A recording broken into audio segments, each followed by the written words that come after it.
আমরা আসবো আরেক প্রতিনিধি সুকান্ত মুখোপাধ্যায় আমাদের সঙ্গে রয়েছেন, তবে তার আগে আপনাদের সামনে রাখবো ইডির আইনজীবী ঠিক কি বলেছেন। এইটা পুরো একটা বড় নেক্সাস যেখানে অনেকজন ইনভলভ আছেন, যার মধ্যে উনিও একজন।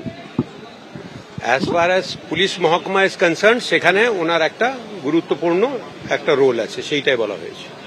আমরা তদন্তের মাধ্যমে পেয়েছি যে ওনার একটা ইনভলভমেন্ট আছে, যার জন্য আমরা ওনার কাস্টাডি চাইছি। অনেকগুলো টাকা আছে, যেটা আগে বলছিলেন যে খুব কম টাকা, কি 1 কোটির কম, আমি বললাম একদম নয়, অনেকগুলো টাকা আছে এবং আমাদের সঙ্গে কোনোভাবে উনি কোঅপারেট করছিলেন না। ওনার আমরা মোবাইল ফোন চাইলাম, ওইটাও উনি দেননি।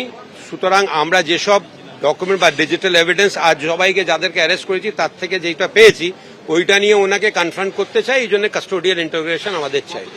আমরা দুটো দুর্নীতি নিয়ে এসেছি, একটা জমি কেনা বেচা, যারা ওনাররা ছিলেন, যারা ভার্নারেবল, যারা গরিব বা যারা ওদেরকে ক্রিমিনাল কেসে ফাঁসিয়ে দেওয়া, তার থেকে জমি নিয়ে নেওয়া, এবং যারা বিল্ডিং করতেন তাদের থেকে একটা হফতা নেওয়া বা ওদের থেকে একটা টাকা নেওয়া সিন্ডিকেটের মাধ্যমে, সেইটা আমরা ইনভেস্টিগেশনের মাধ্যমে পেয়েছি।